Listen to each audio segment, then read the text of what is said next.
സ്വന്തം കുടുംബത്തിലെ ഒരാൾ പിടിക്കപ്പെട്ടപ്പോൾ നേരെ പ്ലേറ്റ് തിരിച്ചു. ഇതാണ് അയ്യപ്പ പല തന്ത്രിമാർ അത് തന്ത്രി ദേവസ്വം ബോർഡിനെ അറിയിക്കുകയല്ലേ ചെയ്യുന്നത്. തന്ത്രി എഴുതി ഒപ്പിട്ട് കൊടുക്കേണ്ടതാണ് അനുജ്ഞ. താങ്കൾക്ക് വിവരമില്ലെങ്കിൽ മിണ്ടാതിരിക്കൂ. ഒരു നോക്ക് കണ്ടോളൂ, ചിരിക്കരുതേ. ഇതുവരെ അയ്യപ്പന് വേണ്ടി, അയ്യപ്പന്റെ സ്വത്തിന് വേണ്ടി സംസാരിച്ചു കൊണ്ടിരുന്ന ആൾ സ്വന്തം കുടുംബത്തിലെ ഒരാൾ പിടിക്കപ്പെട്ടപ്പോൾ നേരെ പ്ലേറ്റ് തിരിച്ചു. ഇതാണ് അയ്യപ്പ സ്നേഹം. അയ്യപ്പന്റെ സ്വത്തിന് വേണ്ടിയാണ്. അതിൽ നിന്ന് ഫോക്കസ് തെറ്റിക്കാനുള്ള കള്ളത്തരമാണ്. യഥാർത്ഥ കൊള്ളക്കാരെ രക്ഷിക്കാനുള്ള കള്ളത്തരമാണ്. യഥാർത്ഥ കള്ളന്മാരെ രക്ഷിക്കാൻ തന്ത്രിയെ ബലി കൊടുക്കുകയാണ്. ഇനിയിപ്പോ അങ്ങനെ പറഞ്ഞ് സമാധാനിക്കാനല്ലേ കഴിയുള്ളൂ. തന്ത്രിയുടെ മേളിൽ കേസ് കെട്ടിവെച്ച് യഥാർത്ഥ ആൾക്കാരിലേക്ക് കേസ് വരാതിരിക്കാൻ ശ്രമിക്കുകയാണ്. നിങ്ങൾ മാധ്യമങ്ങളെ മിസ്ലീഡ് ചെയ്യുകയാണ്. അതായത് പണ്ട് നമ്പിനാരായണനെ അറസ്റ്റ് ചെയ്തതുപോലെ എന്തൊരു ഉദാഹരണമാണ്. അയ്യോ, നമ്പിനാരായണൻ സാറിനെ ഒക്കെ തന്ത്രിയുമായിട്ട് കൂട്ടിച്ചേർത്ത് അപമാനിക്കരുത് പ്ലീസ്. അതെന്താ പറ്റാത്തത്? ഇനി രണ്ട്, താങ്കൾ ഇപ്പോഴും ശ്രീ വിനു ഒരു ചോദ്യം താങ്കളോട് ചോദിക്കുകയാണ്. തന്ത്രി എന്ത് ക്രിമിനൽ കുറ്റമാണ് ചെയ്തത്? താങ്കൾ പറയൂ. ക്രിമിനൽ കുറ്റമാണല്ലോ എഴുതി വെച്ചിരിക്കുന്നത്. ക്രിമിനൽ കുറ്റമാണല്ലോ എഴുതി വെച്ചിരിക്കുന്നത്. അല്ല, അതല്ലേ IPC ആക്ട് സെക്ഷൻസ്. വകുപ്പുകളല്ല, എന്ത് ചെയ്തു ഒരു വരി പറഞ്ഞു.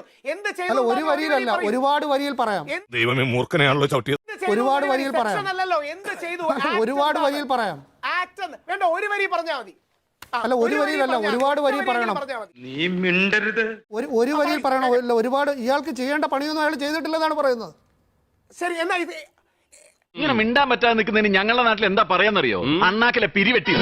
ഇനി എനിക്ക് സമയം തരണ്ട. ആ സമയം അങ്ങ് എടുത്തോളൂ. ഇനി എനിക്ക് സമയം തരണ്ട. അങ്ങൊരു 30 സെക്കൻഡ് എടുത്ത് എന്താ തന്ത്രി ചെയ്തത്? എനിക്ക് 30 സെക്കൻഡ് പറയാൻ അറിയില്ല. ഞാനിത് മുഴുവൻ വായിക്കാം. ഈ അറസ്റ്റിന്റെ ഗ്രൗണ്ട്സ് മുഴുവൻ വായിക്കാം. അത് 30 സെക്കൻഡ് കൊണ്ട് പറയേണ്ടതല്ല. ദയവായി വായിക്കാം. അതിന്റെ സംക്ഷിപ്തം പറഞ്ഞാൽ മതി. അതിന്റെ സംക്ഷിപ്തം പറഞ്ഞാൽ മതി. തന്ത്രി എന്ത് ചെയ്തു എന്ന് പറയൂ. ഇത് വടി കൊടുത്ത് അടി വാങ്ങുന്ന പരിപാടിയാണല്ലോ ബാബു. എന്തുകൊണ്ടാ ശ്രീ വിനു പോലും വിൽക്കുന്നതെന്ന് അറിയാമോ? ശ്രീ വിനു പോലും വിൽക്കുന്നത് അങ്ങനെ പറയാനൊന്നുമില്ല. എനിക്ക് വിൽക്കേണ്ട ഒരു കാര്യവുമില്ല. വിനുവിന് പോലും അറിയാം അങ്ങനെ പറയാനൊന്നുമില്ലാന്ന്. അല്ല, ഞാൻ ഈ ചർച്ചയുടെ ബാക്കി കാര്യങ്ങളെ പറഞ്ഞു. ഒരു 3 ഏത്തപ്പഴെടുത്തവന്റെ ഉണ്ണാക്കി തിരികെ കയറ്റിക്കൂടെ. വിനു എങ്ങനെയാണ് ഈ 30 വരിയിൽ പറയുന്നത്? ശ്രീ വിനു ഒരു വരിയിൽ പറയൂ, തന്ത്രി ചെയ്ത കുറ്റം എന്താണ്?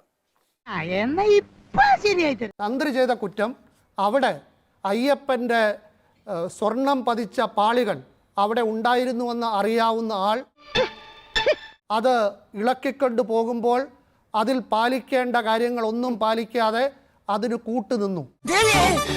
അത് ഇളക്കിക്കൊണ്ട് പോകുന്ന തന്ത്രിക്കറിയാം. തിരിച്ച് ക്ഷേത്രം തുറക്കുമ്പോൾ അത് തിരിച്ചെത്തിയിട്ടില്ലെന്നറിയാം.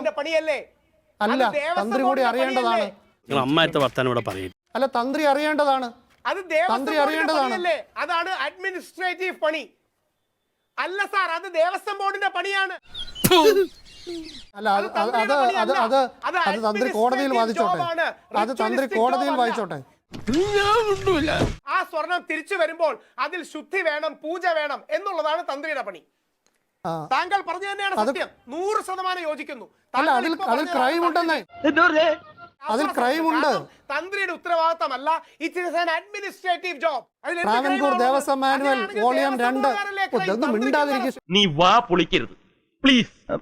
ഈ രാഹുലിന്റെ ശബ്ദം ഒന്ന് കുറച്ചു കഴിഞ്ഞാൽ ഞാനിത് വായിക്കാം ദയവായി. 18/5/2019 തീയതി ഇളക്കിയെടുത്ത് സ്വകാര്യ വ്യക്തിയായ 1-ാം പ്രതി ഉണ്ണികൃഷ്ണൻ പോറ്റിക്ക് കൈമാറുന്നതിന് ദേവന്റെ അനുജ്ഞ വാങ്ങാതെയും താന്ത്രിക നടപടികൾ പാലിക്കാതെയുമാണ് പുറപ്പെടുവിച്ചിട്ടുള്ളതെന്നുള്ള അറിവും 13-ാം പ്രതി കണ്ട രാജീവന് ദേവസ്വം ബോർഡ് ഉത്തരവിന്റെ അടിസ്ഥാനത്തിൽ 1-ാം പ്രതി ഉണ്ണികൃഷ്ണൻ പോറ്റിക്ക് മേൽപ്പറഞ്ഞ മുതലുകൾ കൈമാറുന്നത് തടയുന്നതിനുള്ള നടപടികൾ സ്വീകരിക്കാതെ കുറ്റകരമായ മൗനാനുവാദം നൽകി വീഴ്ച വരുത്തിയിട്ടുള്ളതായി. ശ്രീകോവിലിന്റെ പ്രധാന വാതിൽ കട്ടിളപ്പാളികളും പ്രഭാമണ്ഡലങ്ങളും അഴിച്ചെടുത്ത് തുടർന്ന് ശ്രീകോവിൽ കട്ടിളപ്പാതികളും പ്രഭാമണ്ഡലങ്ങളും സ്ഥാപിച്ചിരുന്ന സ്ഥലത്ത് കൽത്തൂണുകൾ മാത്രം കാണാമെന്നിരിക്കെ ശബരിമല ശ്രീകോവിൽ പ്രവേശിച്ച പതിവ് പൂജകൾ നടത്തിയ 13-ാം പ്രതി കണ്ഠരാജ് ആ പണികളൊക്കെ അങ്ങനെയാണ് ചെയ്തിരുന്നതെന്നും ഒക്കെ അറിയാവുന്ന ആൾ ഇതൊന്നും ചെയ്തില്ല. അതാണ് കുറ്റകരമായ മൗനവും ഗൂഢാലോചനയും. ഇപ്പൊ കാര്യങ്ങളൊക്കെ വ്യക്തമായല്ലോ. ഒരു വരി മാത്രം എടുത്തൊരു മറുപടി പറഞ്ഞോട്ടെ. ദേവസ്വം മാനുവൽ, ദേവസ്വം പ്രൊസീഡിങ്സ്, ദേവസ്വംകാര് മാനുവലിനെ നടപ്പാക്കാൻ ബാധ്യത ദേവസ്വം ബോർഡിനാണ്, തന്ത്രിക്കല്ല. ദേവസ്വം പ്രൊസീഡിംഗ്സും ദേവസ്വം മാനുവലും നടപ്പാക്കാൻ പിന്നെ തന്ത്രി ഉത്തരവാദിത്തം ദേവസ്വം പിന്നെ ബോർഡിനാണ്. തന്ത്രി ആചാരപരമായ രണ്ട് എന്തിനാണ് കാര്യങ്ങൾ പറഞ്ഞു. ഒന്ന് അല്ല തന്ത്രി അനുജ്ഞ, എന്തിനാണ് രണ്ട് അനുജ്ഞ കൊടുക്കേണ്ടത്? അത് SITക്ക് പറയാൻ റൈറ്റ് ഇല്ല. ശ്രീ രാഹുലീശ്വർ സാർ, തന്ത്രി ശ്രീ രാഹുലീശ്വർ ആചാര മാത്രമേ ഉത്തരവാദിത്വമുള്ളൂ.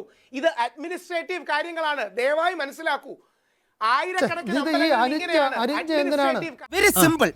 അതായത് മറ്റേ ഈ അനുജ്ഞ കൊടുക്കേണ്ടത് ആരാണ്? എന്റെ രാഹുലെ അനുജ്ഞ കൊടുക്കേണ്ടത് ആരാണ്? തന്ത്രിക്ക് കൊടുക്കുന്ന പെർമിഷനാണ്. അല്ല അതെങ്ങനെ കൊടുക്കുന്നത്? അല്ല അതെങ്ങനെയാണ് അനുജ്ഞ കൊടുക്കുന്നത്? അതൊന്ന് പറയും. അയ്യപ്പനാണ് കൊടുക്കേണ്ടത്. നിങ്ങൾ ബഹളം അയ്യപ്പൻ എങ്ങനെയാണ് കൊടുക്കുന്നത്? അല്ല എങ്ങനെയാണ് കൊടുക്കുന്നത് പറയൂ. അടുത്ത ദിവസം അയ്യപ്പനെതിരെ ചർച്ച ചെയ്യൂ.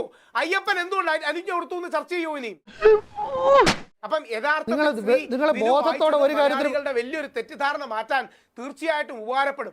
അതായത് ഈ രാഹുലിന്റെ ശബ്ദം ഒന്ന് കുറച്ച് വെച്ചാൽ ഞാൻ ആ ചോദ്യം ചോദിക്കാം, ബഹളം ഉണ്ടാക്കാതെ. രാഹുൽ ഈ അനുജ്ഞ കൊടുക്കുന്നത് എങ്ങനെയാണെന്ന് പറയാമോ? താങ്കൾക്ക് ഇഷ്ടമില്ലാത്ത മറുപടി പറയുമ്പോ, താങ്കൾക്ക് പറ്റാത്ത ചോദ്യങ്ങൾക്ക് മറുപടി പറയുമ്പോ ദേഷ്യം കാണിച്ചിട്ട് കാര്യമില്ല. എനിക്ക് ദേഷ്യമല്ല, ഞാൻ പറഞ്ഞ അനുജ്ഞ കൊടുക്കുന്നത് എങ്ങനെയാണെന്ന് പറയൂ. അതിന്റെ പ്രൊസീജിയർ എന്ന് പറയൂ. ആ അനുജ്ഞ കൊടുക്കുന്നത് കറക്റ്റ്. തന്ത്രി ധ്യാനത്തിലിരിക്കും. അയ്യപ്പനോട് ധ്യാനത്തിൽ ദേവന്റെ പിതൃസ്ഥാനീയനായ തന്ത്രി കമ്മ്യൂണിക്കേറ്റ് ചെയ്യും. അതൊരു സ്പിരിച്വൽ കമ്മ്യൂണിക്കേഷൻ ആണ്. അല്ലാതെ അയ്യപ്പന് തന്ത്രി എഴുത്തെഴുതി കൊടുക്കില്ല. അയ്യപ്പൻ തിരിച്ച് എഴുതിയല്ല മറുപടി തരുന്നത്. SITക്ക് എങ്ങനെ മനസ്സിലായി അനുജ്ഞ കൊടുത്തില്ല എന്ന്? എന്നാൽ വീണ്ടും കേൾക്കൂ. അനുജ്ഞ രേഖാമൂലം കൊടുക്കും. അനുജ്ഞ രേഖാമൂലമാണ് കൊടുക്കുന്നത്. അതൊരു രേഖയാണ്. അത് ദേവസ്വം ബോർഡിന്റെ കയ്യിൽ എഴുതി കൊടുക്കേണ്ട രേഖയാണ്. തന്ത്രി എഴുതി ഒപ്പിട്ട് കൊടുക്കേണ്ടതാണ് അനുജ്ഞ. താങ്കൾക്ക് വിവരമില്ലെങ്കിൽ മിണ്ടാതിരിക്കൂ.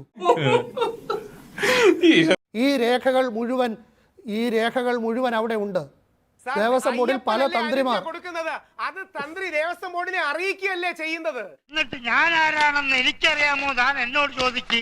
ഇതിന് രേഖാമൂലം കൊടുക്കേണ്ടതാണ്. അത് ചെയ്തിട്ടില്ലെന്നാണ് പറയുന്നത്. നിങ്ങൾ അറിയില്ലെങ്കിൽ മിണ്ടാതിരിക്കൂ. നിങ്ങൾ എന്തിനാണ് പേടിക്കുന്നത്? രേഖാമൂലം കൂടുതൽ അമ്പലങ്ങളിൽ ചെലവഴിച്ച ഒരു വ്യക്തിയാണ് ഞാൻ. അല്ല അമ്പലത്തിൽ ചെലവഴിക്കേണ്ട, ഇത് രേഖ കണ്ടാൽ മതി. അമ്പലത്തിൽ ചെലവഴിക്കുന്നവര് ദേവസ്വം ബോർഡിന്റെ രേഖ കാണില്ലല്ലോ, അത് വേറെ പണിയല്ലേ. അത് ഇപ്പോഴത്തെ തന്ത്രി, അതായത് കണ്ഠര് മോഹനരുടെ മകൻ മഹേഷ് മോഹനര് ഈ 2014 കൊണ്ടുപോകുന്നതിന് എഴുതി കൊടുത്തതിന്റെ രേഖയുണ്ട്. അതൊരു രേഖയാണ്.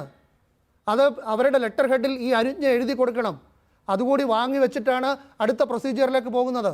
ഇവിടെ അത് കൊടുക്കേണ്ട രാജീവൻ അത് കൊടുത്തിട്ടില്ലെന്നാണ് അറസ്റ്റ് റിപ്പോർട്ടിൽ പറയുന്നത്. ചെയ്ത്താനും കടലിൽ നടക്കായല്ലോ. അത് കൊടുക്കാതെ അത് അവിടെ നിന്ന് കൊണ്ടുപോകാൻ പാടില്ല.